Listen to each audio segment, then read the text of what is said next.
One day my fiancé said that something was bothering her. My fingers are too long and slender. They make her feel like the Grim Reaper touches her at night. So I took a knife and chopped them off one by one to be half as long. The bone showed a lot of resistance, but I got through after a few strong chops. My love sat with me the whole time, sharing my pain and telling me how much she appreciates what I do for her. And we were happy. As I pet her with my stumps, she looks at me and says that my eyes are asymmetrical and it bothers her because it makes me look judgmental. So I took a spoon and dug out my smaller eye, leaving a dangling eyeball that I cut with scissors. That was the most painful part. But I don't want my love to feel judged. My fiancé cleaned up the mess and afterwards came to hug and comfort me. And we were happy. A few days later, she said that my accent bothers her. It's too foreigner for her taste. So I took the scissors again and I cut it so my speech won't bother her ever again. It took 2 tries to cut it completely, but it was worth the pain. And we were happy. I came home from work. Everyone is worried, but they just don't understand. I found a letter on our door. I'm confused. You're not the man you used to be, and I'm not sure I love the new you. I don't know if I'll come back. Wherever she is, she must be happy.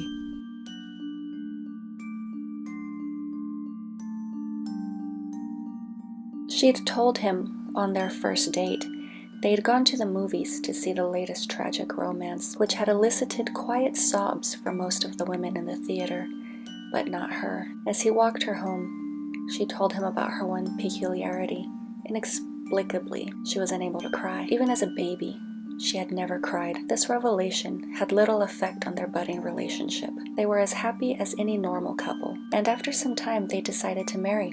He found that despite her inability to mourn like others, she was otherwise very loving. However, as the years went by, he became increasingly disturbed by her apparent stoicism. Any misfortune that befell them, he felt was a burden only to him, and he grew to resent her. Night after night, she slept peacefully beside him as he lay awake imagining the myriad horrors that might finally bring her to weep at his feet. In the end, he knew her tears would never come, and one night as she slept, he brought a pillow to her face and held it there as her body convulsed and then slackened. When he lifted the pillow, he saw that her eyes were damp with tears that glistened in the darkness. He covered her lifeless body and hurried to the bedroom to splash cold water onto her face. From the bedroom, a muffled sob pierced the silence. The sobbing continued, closer than before. Terror rose up inside of him like a wave. The sobbing continued, closer than before. He turned to face the cries and peered down the hall into the darkness, where a familiar voice moaned sorrowfully, happy now.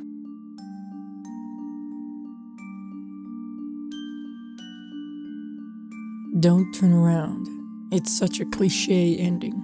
Every post I see that ends with "don't turn around" just reminds me the world that's been building in my mind isn't real. Of course, if I turn around, there will be nothing there. It's just a tactic meant to get a little jump out of the reader. The first time I saw it, I thought it was so clever. I showed it to my girlfriend at the time. The little giggle Emily let out when she felt the goosebumps at the end made me so happy. She never reacted right to scary stories or movies. The nervous laugh, the playful eye rolls, the sigh when one got her just right spoke to me on another level. Each time the punchline of "don't turn around" came up, it got a little more stale. Each time it got a little less of a reaction. Each time Emily giggled a little less. She got tired of the cliches, I guess. All of them. The red roses on Valentine's Day, the chocolates and everything I did. I knew as she grew colder that it would have to end eventually. So I gave her one last cliche. I pushed her away until I ghosted out of there. I just stopped answering her calls, no matter how sad the voicemails were. I even changed my Facebook account to keep her from seeing that I had read any messages. It was smooth at first. It seemed like I finally got a cliche right. That lasted until the next Valentine's Day. I found a dozen red roses on my doorstep. I had to move again, but every year it was like clockwork. She would finally figure out where I moved to and put that dozen roses on my step. Last year, they weren't left on the step though. They were pinned to the door with a knife. There is nothing behind you. I won't cop out like that. There's no ghostly apparition waiting to drain the life of anyone that dares look at their horrifying face. All I will leave you here with is advice from experience. If you ever move on and try to put your past behind you, own it. If you leave someone because you think they're too cold and distant, trust yourself. Most importantly, though, if you ever hear their voice call your name with the scraping of metal behind you, don't turn around.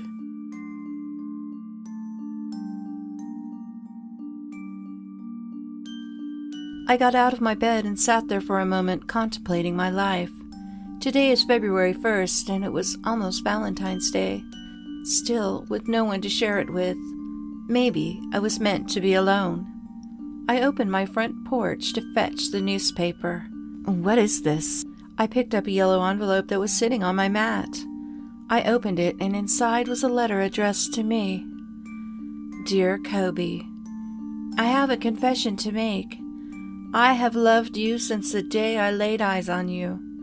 I can't tell you who this is, but in time you will know. Look out for more letters. P.S. Will you be my Valentine? Love, secret admirer. I couldn't believe it. I have a secret admirer. Maybe things will look up for me. The letter wasn't lying.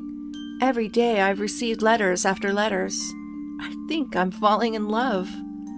Today is February 14th, and for the first time in my life, I was happy.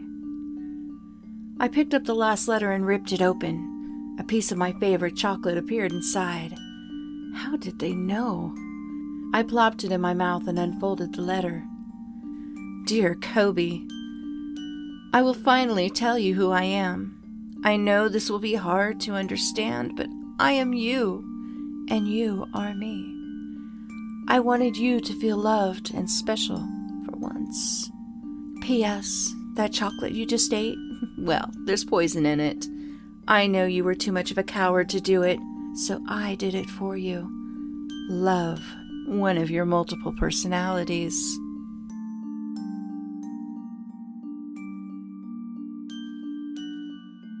The girl I have been seeing lately is the one. I just know it. It was love at first sight. So to show her how much I love her, I'm doing something special. I went and bought her favorite coffee, a caramel mocha joe with exactly 2 shakes of cinnamon on top. I bought her favorite chocolate, M&Ms, but only the blue and green ones. I bought her a girl teddy bear to go with the old teddy that she sleeps with every night. She always listens to Taylor Swift when she gets home, so I bought her some concert tickets. Lately every night, she has been falling asleep to The Big Bang Theory, so I bought her a new funny calendar for her desk at work, since the calendar on her desk is outdated now. I want to show her that I noticed the little things like this, so the ring I picked out for her will perfectly match the necklace that she wears every day. I set it all up with candles here in her living room, and I can't wait for her to get home. Finally, I will find out if she too believes in love at first sight.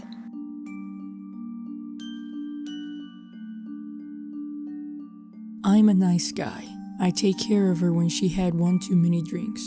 I'm a nice guy. I love her unconditionally, even if she doesn't love me. I'm a nice guy. She said she wanted to be more independent, so I cut the brakes on her parents' car. I'm a nice guy. I let her cry on my shoulder during the funeral. I'm a nice guy. There are a lot of guys out there that only want to get in her pants. So, at parties, I give those guys just a bit too much heroin. I'm a nice guy. I tracked down her ex who cheated on her. I fed his genitals to pigs at a local farm. The rest of him I tossed into a meat grinder at the slaughterhouse. I'm a nice guy. I know her so well. All her favorite music, interests, hobbies, and the cute things she said 4 years ago. Facebook is so useful. I'm a nice guy. I stay perched every night on her fire escape so I can watch over her while she sleeps. I'm a nice guy. I set her apartment on fire while she was showering so I could save her while I was just in the neighborhood. I'm a nice guy. I let her stay at my place. I have her complete trust. I'm a nice guy. I chain her inside my closet while she was sleeping. There's no place safer for her in this world. I'm a nice guy. I love her even when she calls me a crazy monster. I'm a nice guy. You believe me, right?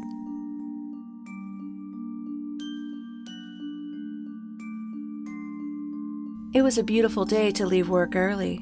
John walked through his neighborhood as if in a slow-motion dream, his face warmed by the golden haze of the low-hanging sun. Nearby, a cluster of children were tearing into a struggling mailman, but he paid them little attention. They didn't matter. Only Sarah mattered. Thoughts of her drew him on, with screams exploding all around like mortar fire.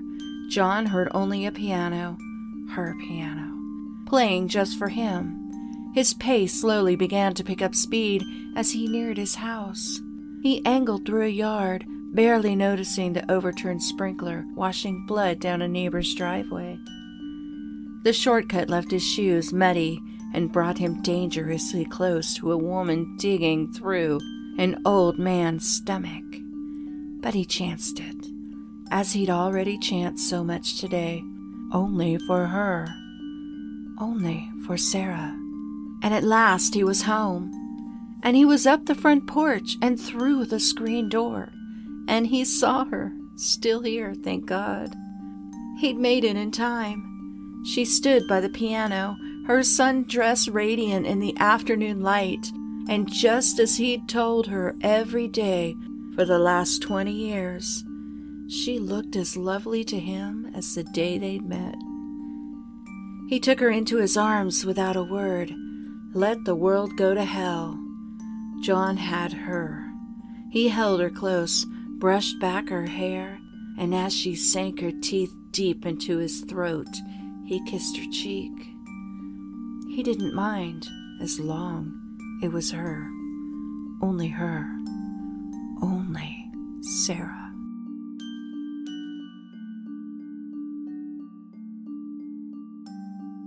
Travis lay stretched out on the rough wooden planks at the end of the pier, his head and arms hanging over the edge. Fingers extended, he traced over the curve of Maya's pale, starlit cheek as she gazed up at him from beneath the lake's still surface. He came within centimeters of the water, but never touched it, as if he was afraid of causing ripples, which would obscure their view of each other. "It's not good," he murmured, to be so in love with a dead person, just beyond his fingertips. Maya's upturned face was surrounded by her billowing hair, while he watched the drifting strands begin to engulf her, moving more rapidly from side to side. Her eyes remained fixed on Travis, but the rest of her started to blur as her shoulders twitched. The twitching continued to increase, building in violent shudders, until finally she rose up and broke through the surface. Water rushed from her nose and throat before she was able to cough and cough and cough some more. Travis was gone, of course, but Maya had lasted so long this time. The longer she held her breath, the closer she came to filling her chest with water. The closer Travis came to being real. She ached to get even closer. She would have to try again.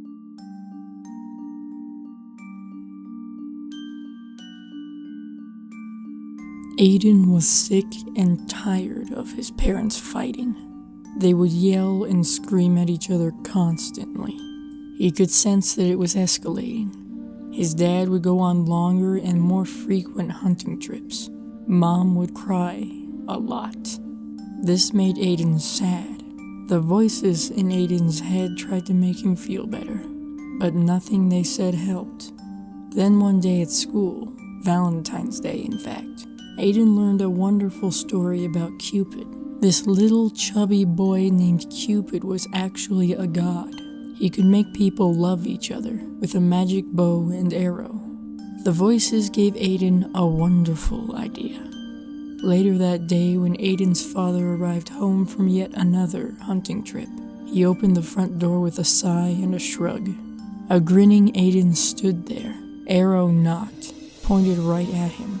His wife was slumped motionless in the chair next to him, arrow protruding from her heart. Omnia vincit amor et nos quedamos amori.